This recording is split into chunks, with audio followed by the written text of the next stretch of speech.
시편 3편 말씀입니다. 구약 성경 805면입니다.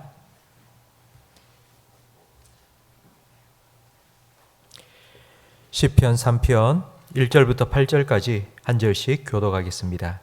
여호와여, 나의 대적이 어찌 그리 많은지요. 일어나 나를 치는 자가 많으니이다. 많은 사람이 나를 대적하여 말하기를 그는 하나님께 구원을 받지 못한다 하나이다. 여호와여, 주는 나의 방패시요 나의 영광이시요 나의 머리를 드시는 자이시니이다. 내가 나의 목소리로 여호와께 부르짖으니 그의 성산에서 응답하시는도다. 내가 누워 자고 깨었으니 여호와께서 나를 붙드심이로다. 천만인이 나를 애워싸 진친다 하여도 나는 두려워하지 아니하리이다. 여호와여, 일어나소서. 나의 하나님이여, 나를 구원하소서. 주께서 나의 모든 원수의 뺨을 치시며 악인의 일을 꺾으셨나이다. 구원은 여호와께 있사오니 주의 복을 주의 백성에게 내리소서. 아멘.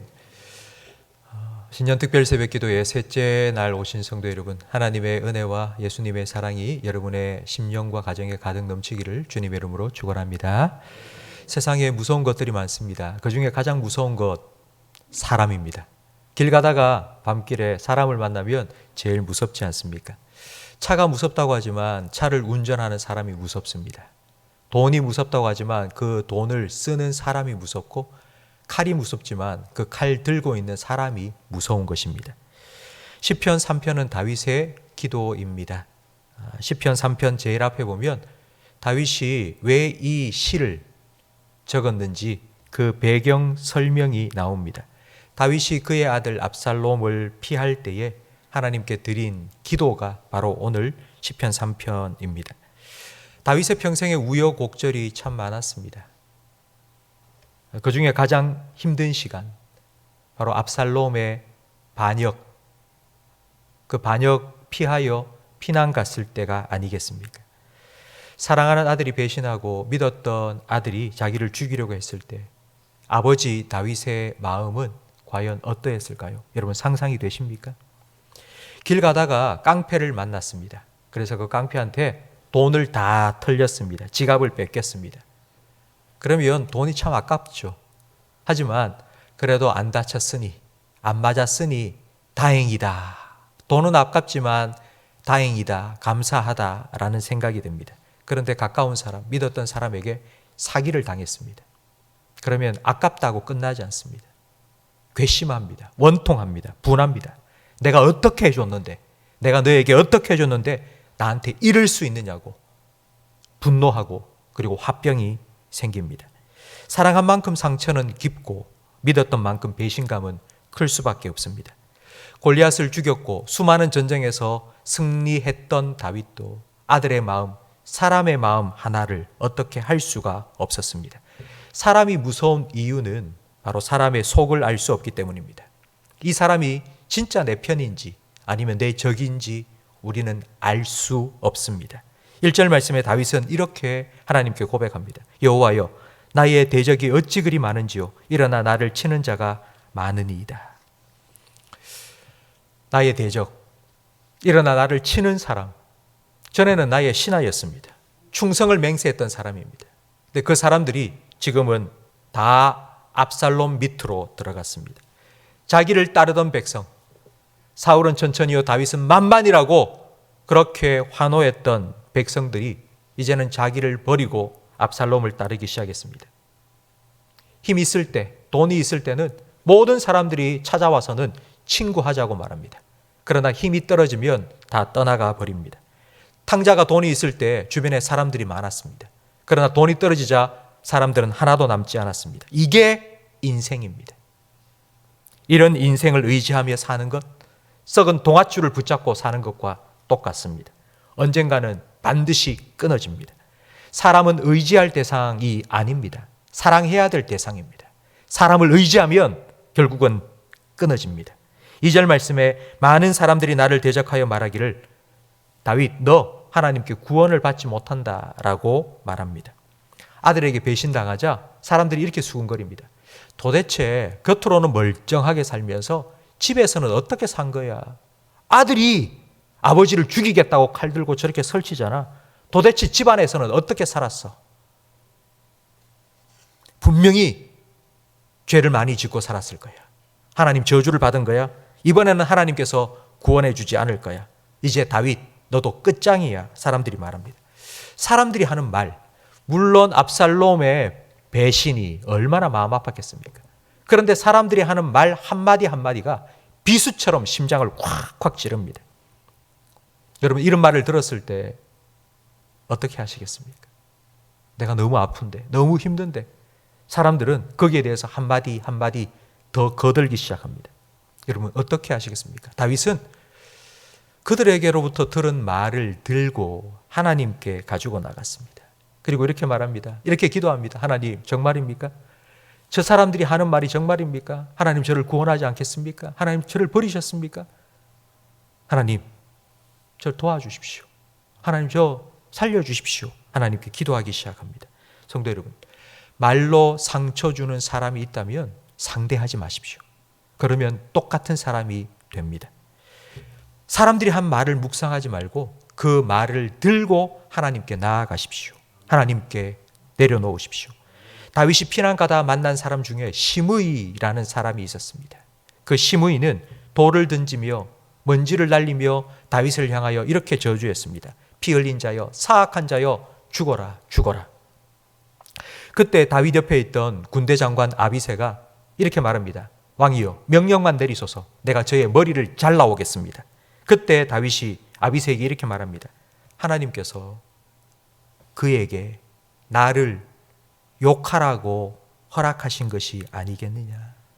그리고는 하나님께 이렇게 기도합니다. 하나님, 내가 저 사람에게부터 이 말을 들을 필요가 있다면 제가 듣겠습니다. 그러나 제가 들을 필요도 없는데 그런 말을 듣는다면 하나님께서 갚아주십시오 라고 기도했습니다. 성도 여러분, 교회를 다니는 성도들은 사람들로부터 이런저런 욕을 먹고 사람들의 말을 듣는 것을 참 무서워하고 두려워합니다. 왜인가 생각해 보면 세상 사람들보다 교회 다니는 사람들이 너무 약하기 때문입니다. 왜냐하면 교회라는 곳을 이렇게 생각합니다. 교회는 참 사랑이 많은 곳이야. 은혜가 넘치는 곳이야. 그래서 교회 다니는 사람은 너무 점잖고 거룩하고 사랑이 많은 사람이라고 생각합니다. 그렇기 때문에 교회를 다니는 사람이 너무 약해졌습니다.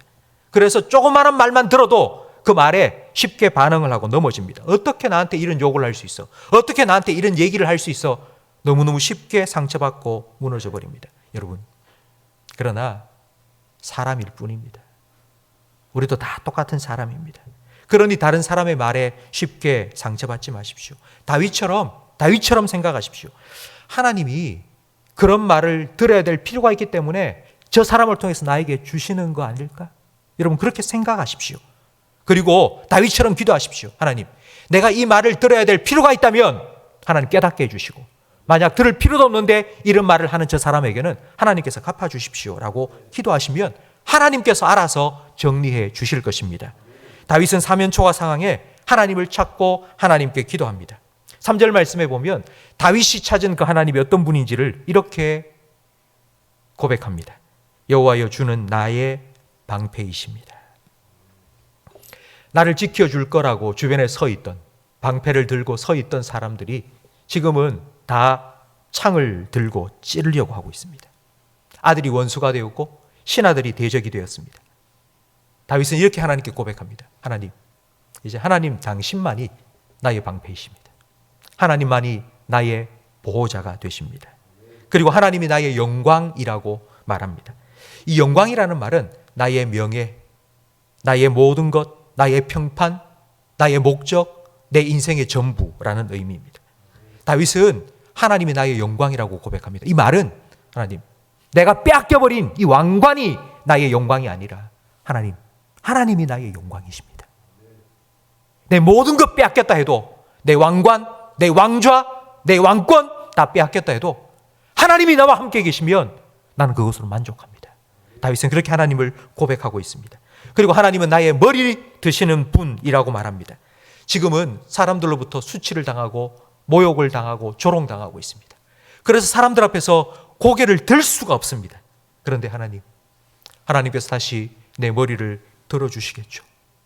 하나님 나를 구원해 주시고 나를 회복해 주시겠죠. 그 하나님께 나아가 기도하고 있습니다. 성도 여러분, 4절 말씀에 보면 내가 나의 목소리로 여호와께 부르짖으니 그가 성산에서 응답하신다고 말합니다.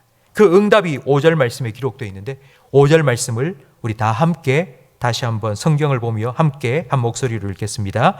내가 누워 자고 깨었으니 여호와께서 나를 붙드심이로다. 아멘.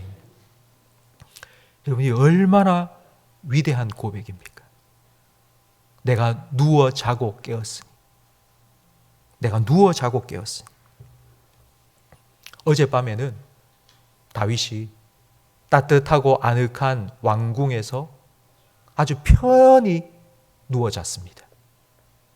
근데 아침에 깨어보니 압살롬이 반역을 일으켰습니다.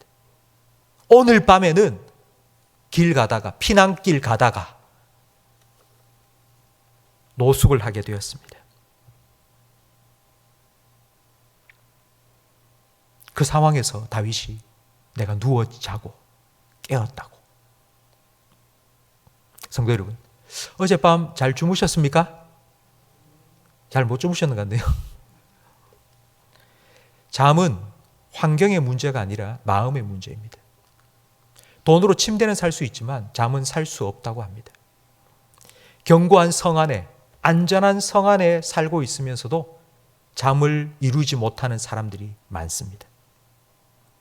건강검진 해보셨습니까? 건강검진할 때 위 내시경을 하면 수면 내시경을 합니다. 그때 쓰는 사람을 잠들게 만드는 약이 프로포폴이라는 약입니다. 그 프로포폴을 투약하면 하나, 둘, 셋 숫자를 헤아리다가 어느 순간 정신이 확 가버립니다. 이 프로포폴이 워낙 중독성이 강하기 때문에 마약류로 지정이 되었습니다. 그런데 참 많은 연예인들이 이 프로포폴에 중독이 되어서 감옥에 가는 일들이 많이 있었습니다. 명예도 있고 인기도 없고 돈도 있고 부족한 것이 없는 그들이 왜 그렇게 프로포폴을 맞고 잠들려고 할까요? 잠을 이룰 수가 없는 겁니다. 잠을 잘 수가 없는 겁니다. 다윗은 모든 사람이 자기에게 등을 돌리고 원수가 되어서 죽여라, 죽여라 하는 그 순간에도 내가 편히 누워 잠들고 깼다고 고백합니다. 그 이유가 하나님께서 나를 붙드셨기 때문이라고. 하나님께서 나를 붙들고 계시기 때문이라고. 성도 여러분, 하나님께 붙들려야 평안합니다. 세상에 다른 것 붙잡고 있으면 끊어지고 흔들립니다. 근데 많은 사람들이 하나님께 붙들린다, 신앙생활을 한다, 기도하러 온다, 교회에서 성경 읽으라고 111 성경 통독 문자 카톡으로 보내주면 귀찮다고 말합니다. 매인다고 생각합니다. 뭔가 자유를 잃고 속박당한다고 생각합니다. 교회에 오는 것, 예배 드리는 것, 신앙생활 하는 것을 뭔가 구속당하고 속박당하고 그래서 싫다고 생각하는 사람들이 많이 있습니다. 신천에 가면 강아지를 데리고 산책 오는 사람들을 만날 수 있습니다. 그런데 그 강아지를 데리고 오면 다 목줄을 잡고 있습니다. 여러분, 목줄 메고 가고 있는 강아지 보면 여러분 속박당한다고 생각되십니까? 불쌍하다고 생각되십니까? 아니요. 그 강아지가 행복하고 안전한 겁니다. 목줄 끊어진 강아지는 유기견입니다. 주인이 없는 강아지입니다. 그럼 붙잡혀가서 유기견 보호센터의 철장 속에 갇힙니다. 속박을 당하지 않아서 목줄 끊고 도망치면 세상에 속박당합니다. 하나님께 붙들려야 안전합니다. 다윗은 하나님께 자기를 온전히 맡겼습니다. 하나님께 온전히 붙잡히고 싶어서 완전히 자신을 하나님께 맡겼습니다. 성도 여러분, 내 생사를 내 손으로 붙잡고 있으면 잠들 수 없습니다. 내 문제, 내가 그거 붙잡고 있으면 눈을 붙일 수가 없습니다. 내 원수, 내가 붙잡고 있으면 어떻게 편히 누울 수가 있겠습니까? 하나님께 맡겨야 됩니다. 하나님께 맡기시면 하나님께서 내 마음을 평강으로 지켜주시고 모든 문제 하나님의 뜻대로 하나님의 방법대로 해결해 주실 것입니다. 사나 죽으나 우리는 하나님의 것입니다. 하나님께서는 우리를 구속하여 너는 내 것이라고 하나님의 것으로 삼아 주셨습니다. 성도 여러분, 우리는 살아도 죽어도 하나님의 것이고 하나님께서 여러분을 붙잡아 주시고 하나님께서 여러분의 삶을 책임져 주실 것입니다. 하나님께 붙들린 하나님의 사람이 되기를 주님의 이름으로 축원합니다. 2005년 산악인, 우리 한국의 산악인인 박정헌 씨와 그의 후배 최강식 씨가 히말라야 북쪽에 있는 1년 365일 햇볕 한 점 들지 않는 촐라체라는 얼음벽을 등산했습니다. 정상을 다 정복하고 내려오는 길에 그만 후배 최강식 씨가 발이 미끄러져서 얼음 절벽 밑으로 훅 하고 떨어졌습니다. 그런데 두 사람이 등산을 하면 항상 밧줄로 두 사람을 꼭 묶고 올라갑니다. 그래서 한 사람이 실족하면 한 사람이 건져주기 때문에. 그런데 얼음 절벽 밑으로 훅 떨어지면서 그만 후배의 발은 부러져 버렸고 그 후배와 함께 밑으로 쭉 끌려 내려가던 우리 박정헌 씨는 그만 바위 틈 사이에 탁 끼이면서 갈비뼈가 우두둑 하고 부러졌습니다. 그 줄에 갈비뼈가 부러진 상태에서 묶고 있는데 걸어 당길 힘이 없는 겁니다. 후배는 밑에서 살려달라고 외치는데 그러나 그 순간 갈등이 생겼습니다. 줄을 끊어버릴까? 나라도 살아서 내려갈까? 이런 상황에서 도저히 둘 다 살아갈 수 없을 것 같다는 생각이 들었습니다. 그때 등산을 시작하면서 후배와 했던 약속이 기억났습니다. 우리 같이 살아서 가자고. 그 약속을 지키기 위해서 1시간 동안 죽을 힘을 다하여서 후배를 끌어올리기 시작했습니다. 결국 후배를 끌어올렸고 8시간 동안 밤을 새워서 그 추위 속에 내려오는 바람에 두 사람은 다 손과 발가락을 다 잘라내는 큰 수술을 받아야 했습니다. 성도 여러분, 사람도 자기가 한 약속 지키고 자기가 붙잡고 있는 사람 살리기 위해서 그렇게 끌어올리는데 하나님께서 우리를 붙잡고 계신다면 하나님께서 어찌 우리를 놓으시겠습니까? 성도 여러분, 사망이나 생명이나 높음이나 깊음이나 천사들이나 권세자들이나 그 어떤 것도 그리스도 예수 안에 있는 하나님의 사랑으로부터 여러분을 끊을 수 없음을 믿으시기 바랍니다. 여러분을 향한 하나님의 사랑에서 그 어떤 것도 끊을 수 없습니다. 6절 말씀에 다윗은 이 확신을 가지고 스스로를 향하여 이렇게 담대하게 외칩니다. 우리 6절 말씀도 다 같이 다시 한번 읽겠습니다. 천만인이 나를 애워싸 진친다 하여도 나는 두려워하지 아니하리이다. 아멘. 지금 도망치고 있습니다. 모든 사람이 자기의 대적이 되어 창끝을 자기를 향하여 겨누고 있습니다. 자다가 죽을 수 있습니다. 내일이 되면 죽은 목숨일 수도 있습니다. 그런데 나는 두려워하지 않는다고. 나는 두려워하지 않는다고. 하나님께서 나를 붙잡고 계시니까. 하나님께서 나를 붙잡으시고 계시기 때문에 나는 평안하다고 다윗은 고백하고 있습니다. 성도 여러분, 이 고백이, 이 다윗의 고백이 여러분의 고백이 되기를 주님의 이름으로 축원합니다. 하나님이 여러분 붙잡고 계십니다. 그 어떤 것도 여러분을 붙잡고 계시는 그 하나님의 사랑으로부터 끊을 수 없습니다. 여러분이 청길 낭떠러지에 떨어진다 하더라도 하나님께서는 여러분을 붙잡으시고 놓지 아니하시고 여러분을 건져주시고 구원해 주시고 회복시켜 주실 것입니다. 여호와 하나님은 여러분의 방패요 여러분의 영광이시며 여러분의 머리를 드시는 하나님이 되실 것입니다. 성도 여러분, 시험에 떨어져도 승진이 되지 않아도 사업에 실패해도 여러분 건강이 사라져도 여러분 암 진단을 받았다 하더라도 여러분 부도를 맞았다 하더라도 하나님께서 여러분을 붙잡으시고 여러분을 건져주시고 여러분을 회복시켜 주실 것입니다. 그러니 여러분 두려워하지 마십시오. 하나님이 여러분의 구원이 되시고 여러분의 보호자가 되시고 여러분을 회복시켜 주시는 하나님이 되실 것입니다. 사람을 두려워하지 말고 하나님을 경외하시고 그 하나님의 구원을 바라보시며 하나님께서 여러분을 향하여 준비하고 계신 그 놀라운 은혜와 복을 2023년 한 해 누리며 살아가시기를 주님의 이름으로 축복합니다.